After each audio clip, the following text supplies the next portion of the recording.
Hello friends, welcome to our channel crypto with विशाल।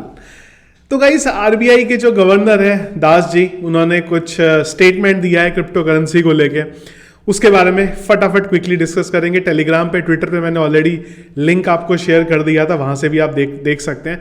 अब कुछ questions हैं जो इन्होंने बोले हैं, उसी से रिलेटेड उसके बारे में डिस्कस करेंगे। पहले फटाक से वो जो क्लिप है ना, मैं आपको वो यहाँ पे चला देता हूँ।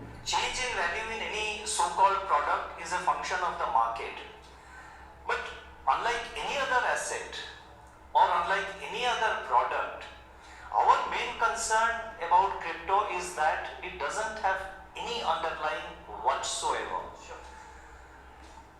I think the term cryptocurrency, private cryptocurrency, is a fashionable way of describing what is otherwise a 100% speculative activity.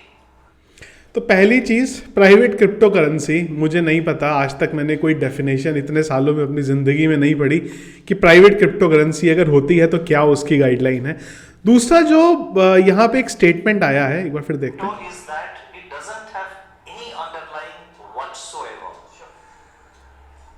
I think the term cryptocurrency, private cryptocurrency, is a fashionable way of describing what is otherwise a 100% speculative activity.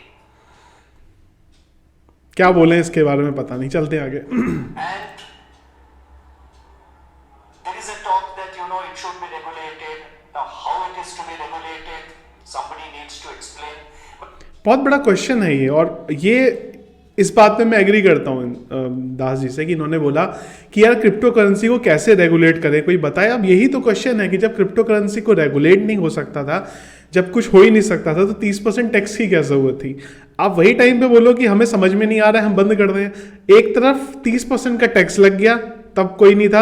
1% का TDS भी लगा दिया। चलो TDS अलग चीज़ है, आपको return हो जाता है, पर अगर आप मल्टीपल ट्रेड ले रहे हो तो कैसे टीडीएस कैलकुलेट होगा जब रेगुलेट ही नहीं हो सकती थी चीज़। अगर ऐसा लगता है, जबकि बाकी कंट्रीज अभी भी फिगर आउट कर दी हैं, बाकी कंट्रीज ये बात कर दी है कि किस तरीके से रेगुलेट करेंगे, पर हमारे यहाँ पे स्टेटमेंट है भाई कैसे रेगुलेट करेगा कोई हमें बता दे, पर टैक्स हम लोग लगाएंगे इसमें।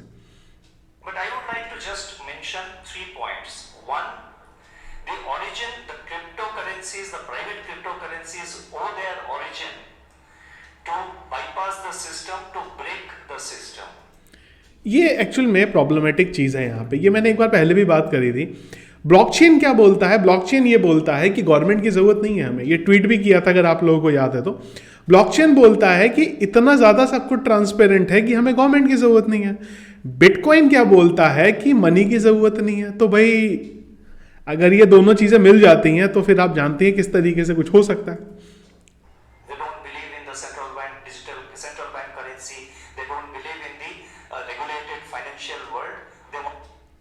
अब यहाँ पे बात आ रही है कि जो क्रिप्टो करेंसी है वो सेंट्रल बैंक पे बिलीव नहीं करती। अब क्वेश्चन तो ये भी आ जाता है ना कि जब सेंट्रल बैंक पे बिलीव करती है तो इतने सारे जो गड़बड़ घोटाले होते हैं उसके बारे में क्या हो जाता है।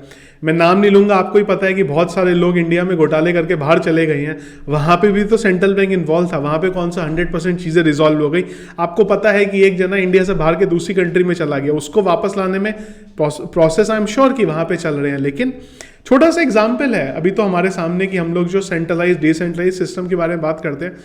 यूट्यूब चैनल टर्मिनेट हो गया था मेरा जब, तो क्यों टर्मिनेट हो गया, रीज़न क्या है? क्योंकि पावर एक किसी के हाथ में है यहाँ पे, उसी वजह से ये चीज़ें हो रही हैं। तो ये सब चीज़ें बहुत ज़रूरी हैं होना। और प्रॉब्लम सबसे बड़ी है टेक्नोलॉजी को ना समझना। अगर आप टेक्नोलॉजी को समझेंगे तो आपको समझ में आएगा कि ऐसा नहीं है कि हर चीज़ के नुकसान है। अब आप इंटरनेट का नुकसान है कि मुझे यूट्यूब पे ये चीज़ मिल जाती है कि बॉम्ब कैसे बनाना है मुझे, तो भाई मैं तो यहाँ पे बॉम्ब बनाने लग जाऊँगा। अभी जो दिल्ली में केस हुआ था आफ्ताब श्रद्धा वाला, उसने बोला आफ्ताब ने कि भाई कैसे क्या करना है, कैसे सबूत मिटाने, मैंने तो इंटरनेट से सीखा। तो आप इंटरनेट भी इस चीज़ के लिए बंद कर दो, क्योंकि इंटरनेट से भी तो हार्मफुल चीज़ें हो रही हैं।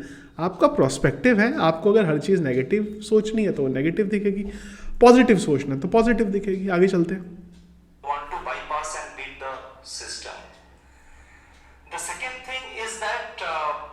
Absolutely no underlying, and not only that, I am yet to hear any credible argument about what public good or what public purpose it serves. बहुत बड़ा पर्पस सर्व करती है। अगर क्रॉस बॉर्डर ट्रांजैक्शन करना है हमें, किस तरीके से हम लोग कर सकते हैं। एक अभी रिसेंटली वीडियो किया था मैंने कि किस तरीके से मनी का ओरिजिन हुआ, कैसे चला यहाँ पे बिटकॉइन वहाँ पे आया। जो जो प्रॉब्लम पास्ट में थी मनी को लेके, फिएट मनी को लेके, डिजिटल मनी को लेके, ऑनलाइन मनी को लेके, वो चीज़ें उसने रिजॉल्व करी है वहाँ पे, उसी के बाद आया है वो। There is still no clarity about it. And third, as I have said, it's 100% a speculative activity, and I would still hold the view that it should be prohibited. I mean, countries have been taking different views, but our view is that it should be prohibited, because if it is allowed to grow, and that if you try to regulate it and allow it to grow, please mark my words, the next financial crisis will come from private cryptocurrencies. अब यहाँ पे again दो चीज़ें आ जाती हैं फिर से कि what is the meaning of private crypto currency. Private crypto currency का मतलब क्या है, डेफिनेशन क्या है प्राइवेट क्रिप्टो करेंसी की। दूसरा कि इस इंटरव्यू का पार्ट जो मैं आपको दिखा रहा हूँ उसमें नहीं है, वो सेपरेट पार्ट था। उसमें बात हुई थी FTX के बारे में कि FTX का कोलैप्स हुआ था। प्रॉब्लम ये समझनी बहुत ज़रूरी है कि FTX का कोलैप्स हुआ था या लूना का कोलैप्स हुआ था, उसका बिटकॉइन से कोई लेना देना नहीं। अब ये क्या है कि मान लीजिए मैंने छोले भटूरे खाए और छोले भटूरे खाने से मेरा पेट खराब हो गया, तो अब स्टेटमेंट क्या आ रहा है कि हम खाना नहीं खाएंगे। क्यों? क्योंकि खाना खाने से तो पेट खराब हो जाता है। पेट खराब छोले भटूरे खाने से हुए थे, ना कि खाना खाने से हुए थे। जब आप बिटकॉइन के पर्टिकुलरली बात करते हैं तो bitcoin is a separate thing. FTX का जो स्कैम हुआ वो एक सेपरेट थी, जो सेपरेट चीज़ें हुई। अभी हर एक बैंकिंग सेक्टर में, मैं किसी भी कंट्री की बात करूं, वहां पे भी गड़बड़ होती है। तो क्या इसका मतलब हम लोग बैंक्स का यूज़ करना बंद कर देते हैं? वो गवर्नमेंट ने बनाए, इसका मतलब हम उसे यूज़ करें, पर अगर उन्होंने नहीं बनाए हैं तो हम लोग उसका यूज़ ना करें। तो चीज़ें जो बोली हैं यहाँ पे, कई चीज़ें फ्रेंकली मैं बोलूँ उन्होंने सही बोली हैं।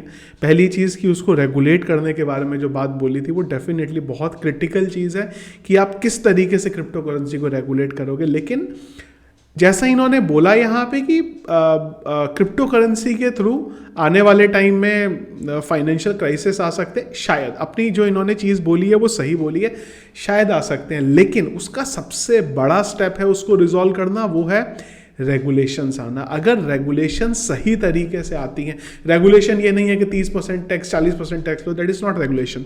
लेकिन अगर रेगुलेशन सही तरीके से आती है तो लॉन्ग रन पे बहुत बड़ा एक इकोनॉमी को, सिस्टम को, बिटकॉइन या फिर हम लोग जो क्रिप्टो करेंसी के बारे में बात कर रहे हैं, ब्लॉकचेन के बारे में बात कर रहे हैं, ये सारी चीज़ें डेफिनेटली दे सकती हैं। उनका वो ट्रस्ट है, मेरा यहाँ पे ये ट्रस्ट है, और आई एम श्योर आप लोगों का भी यही यहाँ पे ट्रस्ट होगा। तो ये था गाइज अपडेट जो अभी जो गवर्नर जी हैं हमारे उनका आया है यहाँ पे, क्योंकि कुछ मुझे मैसेजेस आ रहे थे। मैं इनफैक्ट अभी बाहर था, जैसे ही आया मैं तभी मैंने ट्वीट देखा, ये फटाफट मैंने वीडियो देखा, मुझे लगा एक चलो छोटा सा अपडेट करना बनता है। आप लोगों का क्या ओपिनियन है? आप लोगों को क्या लगता है कि जो इन्होंने ये 3 पॉइंट बोले हैं ये सही बोले हैं, नहीं बोले? और अगर कुछ सॉल्यूशन है या किसी को लगता है कि कुछ और करना चाहिए, ज़रूर एक बार कमेंट बॉक्स में बताइएगा। जो भी आप लोगों के व्यू होंगे या मैंने जो बोला वो अगर आप लोगों को लगा गलत मैं बोल रहा हूँ, जो भी होगा ज़रूर एक बार व्यूज़ अपने कमेंट बॉक्स में बताइएगा। वीडियो पसंद आया लाइक और शेयर ज़रूर करिएगा। फर्स्ट टाइम वीडियो देख रहे हैं ज़रूर चैनल को सब्सक्राइब कर लीजिएगा। Thank you friends.